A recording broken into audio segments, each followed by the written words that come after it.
ये मुगलते में है। भाजपा इस बार पूरी तरह से मुंह की खाएगी। इस मोदी सरकार में हालत ये हो गई है कि तो हर आदमी परेशान है, किसान भी परेशान है, मजदूर भी परेशान है और नौजवान भी परेशान है। आज बेरोजगारी का आलम आप देख लीजिए। 4 साल की भाजपा की सरकार में 4 लाख करोड़ का कर्जा मध्य सरकार के ऊपर है। जो बच्चा आज पैदा हो रहा है वो लगभग 52,000 रुपए का कर्जदार पैदा हो रहा है। ये मध्य प्रदेश की स्थिति है कि भाजपा को जनता ने नकार दिया है पूरी तरह। आज बताइए 15 लाख किसके खाते में आए कि चुनाव के टाइम 18.5 साल बाद लाडली बहना को याद नहीं है अभी तक। माननीय मोदी जी, माननीय शिवराज जी ने तो उस पद की गरिमा को समाप्त कर दिया। मेरा कहना उस चेयर में बैठ के जनता से ऐसे झूठे वादे करना ये लोकतंत्र के हित में नहीं, ऐसा नहीं होना चाहिए। इतना नैतिक पतन इंसान का नहीं होना चाहिए, खासतौर से प्रधान पद पर बैठे हुए व्यक्ति का।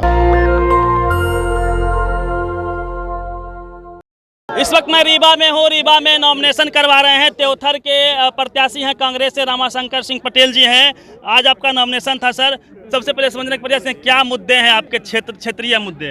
आपका स्वागत है नेशनल दस्तक में। आप लोग कवर करने के लिए आए हैं, बहुत बहुत आपका अभिनंदन। और हमारा आज नॉमिनेशन था कांग्रेस पार्टी की तरफ से त्योथर विधानसभा क्षेत्र से। मुद्दे तो देखिए बहुत हैं। यहाँ 18.5 साल से भाजपा की सरकार है। यहाँ का नौजवान परेशान है, किसान परेशान है, मजदूर परेशान है। ऐसा कोई वर्ग नहीं है जो तमाम तरह की वो झंझावातें जो एक आम आदमी जो संविधान में जो निहित है, रोटी कपड़ा और मकान, उसके लिए आम आदमी संघर्ष कर रहा है। इस 18.5 साल की भाजपा की सरकार में 4 लाख करोड़ कर्जा मध्य सरकार के ऊपर है। जो बच्चा आज पैदा हो रहा है वो लगभग 52,000 रुपए का कर्जदार पैदा हो रहा है। ये मध्य प्रदेश की स्थिति है। तो मुद्दे तो बहुत सारे हैं और मैं समझता हूँ कि इतने जटिल मुद्दे हैं, इतने चिंतनीय मुद्दे हैं कि सारे मुद्दों का जवाब जनता 17 तारीख को मतदान करके करेगी और परिणाम 3 तारीख को जब मिलेगा तो निश्चित तौर पर ये समझ में आएगा हम सबको कि भाजपा को जनता ने नकार दिया है पूरी तरह। भाजपा सर रीवा से काफ़ी मजबूत है, सभी सीट उसके हाथों में है। तो क्या लगता है कि आप लोग को कितना चुनौती है इस बार? देखिए, जैसा मैंने आपसे कहा ना कि एक जादूगर आया, उसने डमरू बजाया, डमरू बजा के उसने ऐसे लालीपाप लोगों को दिया कि भोली भाली जनता जो है कहीं ना कहीं उनके झांसे में आ गई। आज बताइए 15 लाख किसके खाते में आए? शुरुआत तो किया है 1,000 से लाडली बहना से। मैं निवेदन कर रहा हूँ कि चुनाव के टाइम 18.5 साल बाद लाडली बहना को याद नहीं है अभी तक। और बहनों को ये मालूम है कि प्रधानमंत्री आवास से किस्त की पैसे 6 नहीं आ रहे साल भर से। वृद्धावस्था पेंशन नहीं मिल रही 6 महीने से उसी परिवार में। और मज़ेदार बात यह है कि इस मध्य प्रदेश के अंदर कुल जनसंख्या का जो रेशियो है महिलाओं का, लगभग 2,63,00,000 वो महिलाएं जो पात्र हैं भाजपा के क्राइटेरिया में, उसमें से 1,26,00,000 को लाडली बहना का लाभ ये दे रहे हैं। और उसी परिवार के लोगों का प्रधानमंत्री आवास का किस्त नहीं दे रहे हैं। उसी परिवार की माताओं बहनों का पेंशन नहीं दे रहे हैं, वृद्धावस्था पेंशन जो 80 साल की महिलाएं हैं वो सब देख नहीं समझ रहे इस चीज़ को। तो ये मुगलते में है। भाजपा इस बार पूरी तरह से मुंह की खाएगी, मेरा ऐसा मानना है। सर एसटी समाज की संख्या आपके क्षेत्र में भी और पूरे एमपी में सबसे अधिक है। क्या लगता है उनके पास ज़मीनें नहीं है, उनके घरों तक चापाकल नहीं है, मकान उनके कच्चे के हैं। उनको आप क्या आश्वासन देना चाहेंगे? यदि आपकी सरकार बनती है, आप विधायक बनते हैं, तो उनके लिए क्या सोच है आपके पास? हमारी पूर्ववर्ती सरकार ने अपने अनुसूचित जाति जनजाति भाइयों को पट्टे दिया है, उसके बाद उनको आज तक पट्टा नहीं मिला। अभी पट्टे कांग्रेस नहीं दिया? हाँ, पहले दिया, वाले नहीं दिए, बिल्कुल नहीं दिए। सुनिए तो मजेदार बात, अभी ड्रोन सर्वे हुआ फर्जी। ड्रोन सर्वे हुआ, आकाश में ड्रोन घुमाया गया और चूना डाला गया, चिन्हित किया गया और ये कहा गया कि पट्टे दिए जाएंगे, लेकिन पट्टे ये नहीं दे पाए। और मजेदार बात बताऊं आपको, 2018 में मेरी विधानसभा में शिवराज जी खुद गए थे और जिले की विधानसभा में गए थे। उन्होंने कहा था कि जो भूमिहीन हमारे भाई हैं उनको हम 2-2 एकड़ का पट्टा देंगे। वो 2 एकड़ का? यस, आज तक पट्टा नहीं मिला। तो जनता इतने मैं तो ये कहता हूँ कि प्रधानमंत्री मुख्यमंत्री की कुर्सी में बैठने वाला व्यक्ति पद की गरिमा को हमेशा मेंटेन करता रहा है, चाहे अटल जी रहे हों, उनकी भी तारीफ करता हूँ। लेकिन माननीय मोदी जी, माननीय शिवराज जी ने तो उस पद की गरिमा को समाप्त कर दिया। मेरा कहना है उस चेयर में बैठ के जनता से ऐसे झूठे वादे करना ये लोकतंत्र के हित में नहीं है, ऐसा नहीं होना चाहिए। इतना नैतिक पतन इंसान का नहीं होना चाहिए, खासतौर से प्रधान पद पर बैठे हुए व्यक्ति का। जनता इस बात को समझ गई है, इसलिए बहुत सटीक जवाब जनता देगी 17 तारीख को। दो मुद्दे सर और हैं। एक किसानों को लेके है कि पशुओं से परेशान है किसान, उनकी आय की दोगुने की बात कर रहे थे मोदी जी, और आज उनकी आय आधी हो गई है पशुओं की वजह से। तो इसको लेके जो एरा प्रथा है, इसको लेके क्या सोच है कांग्रेस की? देखिए, ये पशु जो है ये पशुधन थे हमारे किसानों के, मजदूरों के भी। ये कहा जाता था पहले कि हमारे पास घर में यदि गाय बंधी हुई है, भैंस बंधी हुई, कोई मुसीबत होगी तो हम एक गाय भैंस बेच के अपनी मुसीबत का निवारण कर लेंगे। इस मोदी सरकार में हालत ये हो गई है कि गौशाला जो हमारे कमलनाथ जी की सरकार 15 महीने की थी, उन्होंने गौशाला निर्माण कराया। सरकार गिरती, सरकार हमारी सरकार चोरी की गई, डाका डाला गया, सरकार हमारी गिर गई, तो पूरी गौशाला का निर्माण बंद हो गया है। आज वो सब जानवर गौशाला में यदि कहीं 10-20 मिलेंगे भी आपको, या मरे मिलेंगे या वो अंतिम सांस गिन रहे होंगे। सबकी दशा खराब है, सबकी दशा खराब है। और मेरी सरकार ने कहा, मेरी कमलनाथ जी ने सरकार ने ये कहा है, जो उन्होंने घोषणा की है अभी, आने वाले हमारे मुख्यमंत्री जी हैं, उन्होंने कहा है कि हम गोबर 2 रुपये किलो खरीदेंगे, और जो गौशालाओं का निर्माण हमने चालू कराया था पहले, उन सब गौशालाओं का निर्माण हम चालू करेंगे। और सबसे बड़ी बात ये है, उन्होंने कहा है, कमलनाथ जी ने कहा है कि हम हाईटेक गौशाला बनाएंगे, जैविक खाद का निर्माण कराएंगे, और गांव को ही, गांव के लोगों को ही रोजगार देने का काम करेंगे। ये सरकार का हमारे प्रयास होगा।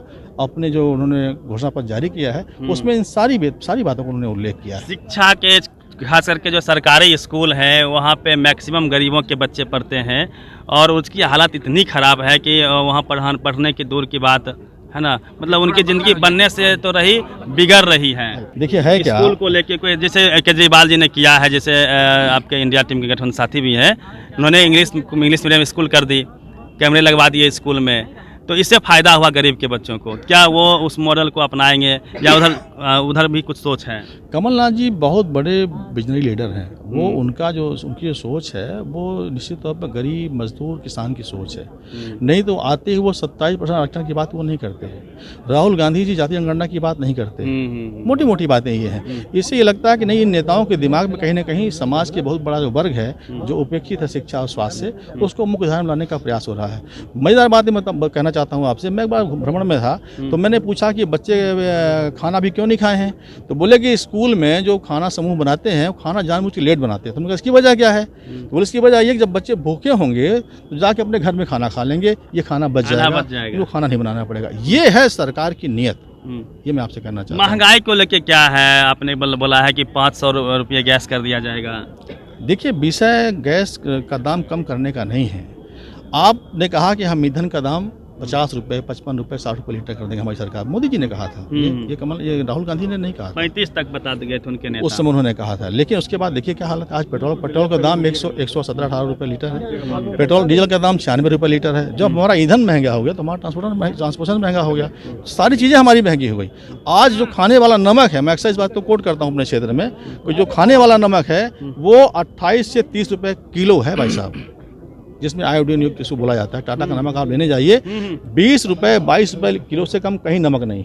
सारे साथी यहाँ बैठे हैं। हर व्यक्ति की गृहस्थी का जो पहले बजट था वो 2 गुने से ज़्यादा बढ़ गया, 3 गुना लगभग हो गया है, चाहे जो भी चीज़ें हों। तो हर आदमी परेशान है, किसान भी परेशान है, मजदूर भी परेशान है, और नौजवान भी परेशान है। आज बेरोजगारी का आलम आप देख लीजिए। बहुत सारी ऐसी चीज़ें हैं जिनके बारे में आम जनता समझ रही है। मेरा ऐसा मानना है कि वो समय अब गया भाजपा का, अब जनता मुगालते में आने वाली नहीं है। कितने सीटों पे क्या लग रहा है, रीवा में कितने सीटें कांग्रेस ले? देखिए, कांग्रेस पार्टी 8 की 8 सीटें जीतेगी, मेरा ऐसा मानना है। और उसी लाइन में हमारा प्रयास है। देखिए, आपको मैं क्यों जीतेंगे हम ये बता रहे हैं ना आपको।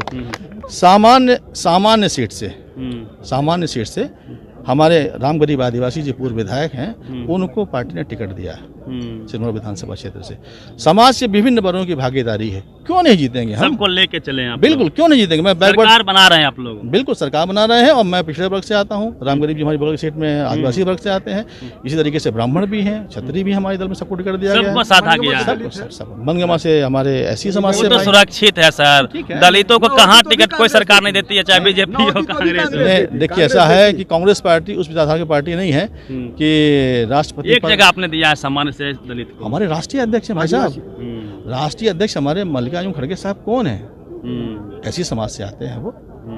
तो ऐसा नहीं है, हमेशा इस वर्ग का सम्मान किया गया है, कांग्रेस ने ही सम्मान किया है। आज जो संविधान का जो प्रारूप हम प्रस्तावना जो हम पढ़ते हैं, वो कांग्रेस की सोच थी, कांग्रेस की। यस। चलिए, तो हमारे साथ प्रत्याशी थे, चूंकि भीड़ काफी अधिक है, रस है, और ये लोग क्या कहेंगे सर, क्या आशीर्वाद दे रहे हैं? आशीर्वाद कांग्रेस 8 की 8 सीट पे आ रही है। अब इससे बड़ा आशीर्वाद जनता क्या दे सकती है, ये बताइए। कांग्रेस इस लोकतंत्र में इससे बड़ी बात और क्या हो सकती है? सर्वहारा वर्ग का साथ है कांग्रेस के साथ, कोई डाउट नहीं है। आप मीडिया वाले परेशान न होइए, बार बार यही प्रश्न मत करिए। हम बिंद में सारी सीटें जीतने के स्थिति में खड़े हैं। पूरे एमपी में 150 से ऊपर 150 पार। जी हाँ, 150 से पार। रामा जी की नैया डुबा देंगे। बिल्कुल डुबो देंगे। रमाशंकर जिंदाबाद। कांग्रेस पार्टी जिंदाबाद। चलिए, तो कांग्रेस आ रही है। हाँ, आ रही है। कांग्रेस आ रही है, ऐसा इन लोगों का कहना है। और लगातार जो उनके समर्थन है, देखिए हजारों की संख्या में लोग यहाँ पे उपस्थित हुए हैं। पूरी बातचीत पे आप अपनी प्रतिक्रिया दीजिए। रवि मेहता, नेशनल दस्तक, रीवा। नेशनल दस्तक की आपसे गुजारिश है कि अगर इसको बचाना चाहते हैं तो नेशनल दस्तक को सब्सक्राइब करने के लिए रेड कलर के सब्सक्राइब बटन को दबाएं, फिर बेल आइकन की घंटी दबाएं। नेशनल दस्तक को बचाने के लिए बहुत जरूरी है कि हर खबर को शेयर करें, लाइक करें, कमेंट जरूर करें।